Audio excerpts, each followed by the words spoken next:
ku xidhnow badda cas 24 TV laakiin sida laga bartay madaxweyne Muuse anigu waxaan qabaa inaanu wax tanaasulaho laga helayaa aan jirin laakiin anigu waxaan u arkaa meesha ku arkaa nin feeruun la soo duubanayo iska kiicilinaya mooyaane aan wax kale oo garanaya aan jirin وهاجا داوديال هذا خبر بركيجا يعني فردية مذيك سياسية يعني اسمه كشرة وهراء يعني وقتر سنة حسب محافظ ككلمية يعني دوانا سجي حملنا كلاي كوبا غاني يعني قرب كبد بعد الحسب محافظ ككلمية سياسية يعني السؤالني بس ده هو ركوع حالات ضلك وقت حاضر كريم ريو يعني كسياسة ده يعني كابن جاء وحنو كوتش وابي سومالي لان بدن بين خلافات كانوا عنو كلاه أي سومرين وانا اللي حلين شري سومالي لان وحكوا عنا ماشي ده إنه يسوي تناسو شو waxa ay andaraa muddo 2 sanadood baa imika wadanku muran ku jiri iyo yooyootan uu ku jiri oo marna commissionka la isku haystay marna waxyaabo aan dhaamin la isku haystay waxaan aad moodaa in tanaasulku xagga xukuumadda mar walba uu ka liitay oo marka muran laga baxaba muran cusub oo wadanku galay sababtana anigu waxaan u tirinayaa madaxweynaha aan u tirinayaa waayo Soomaalidu waxay tiraahdaa madax meel ka sarreeyo la salaaxa ma jirto ninku hadduu reer leeyahay oo reerka uu yiraahdo anigu tanaasuli maayo markay isqabtaan uu yiraahdo carruurta iyo islaamtu hay tanaasulaan iyo wixii uu isagu markaa mas'uulka ka yahay dhibaato weeyaan laakiin dhankooda xisbiyada mucaaradku miyaanay xaaladda dalkiisa iyo isbedelka ku yimid aanay qayb ka ahayn marka madaxweynaha iyo xukuumadda imka dusheeda ka saartay laga tago laftirkood miyaanay qayb ka ahayn maya anigu waxaan qabaa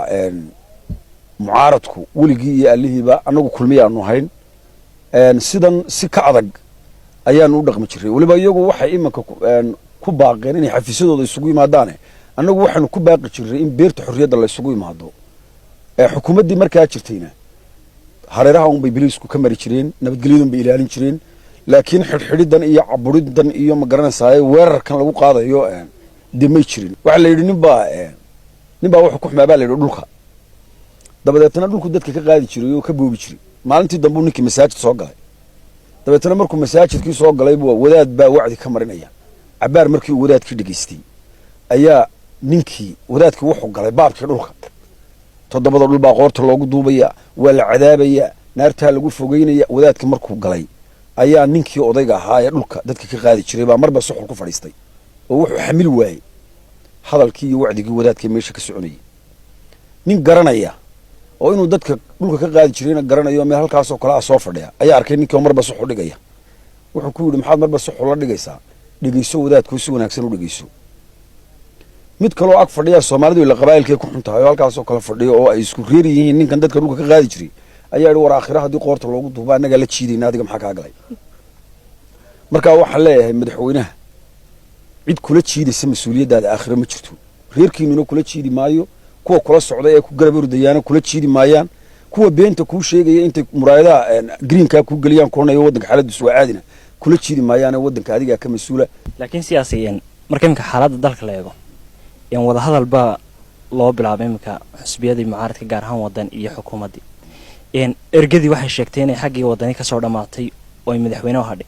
adoo kulmiye in badan baad la soo shaqeynaysa madaxweynaha waa taqaanta in maysleedi ergadan madaxweynuhu waa aqbali maxaad ka filaysaa kulmiye wuxuu caan ku ahaa inuu ergooyinka aqbalo wuxuu caan ku ahaa inuu tanaasul sameeyo waqtiyadii hore laakiin sida laga bartay madaxweyne Muuse anigu waxaan qabaa inaanu wax tanaasulaho laga helayaa aan jirin waayo waxa weeyaan de wax iska celi mooyaane anigu ninka wax kale kuma arag haddaad madaxweyne tahay madaxweynuhu waxba iskama celiyay madaxweynuhu dadkiisu u turaa oo dadkiisu u tanaasulaa oo dadkiisu ma garanaysaa u xisaan sameeyaa laakiin anigu waxaan u arkaa meesha ku arkaa nin feeruun la soo duubanayo iska kiicilinaya mooyaane aan wax kale oo garanaya aan jirin ugu dambeyntii hadalkan hadda ka soo yeedhay siyaasiga ayaa waxa uu jawaab u noqonayaa isweydiin badan oo dadka qaar isweydiinayeen su'aasha madaxweynuhu ma aqbali doonaa ergada iyo sidoo kale gudida dhexdhexaanta mise aqbali maayo waa Khadar Ismaaciil Maxamed Khadar Dhambaal yaan le wararka muqbahiya caalamiga badda Aston TV Hargeysa diyaaradaha ee Djibouti waxay ku diyaarisay qolka VIP-da oo ku yaala gudaha madarka caalamiga ah ee Djibouti soo dhaweyn diiran iyo in si gaar ah lagu shaqeeyo ayay kula diyaar yihiin shaqaalaha shirkadda oo kugu adeegaya goob si casri ah u qalabaysan nafta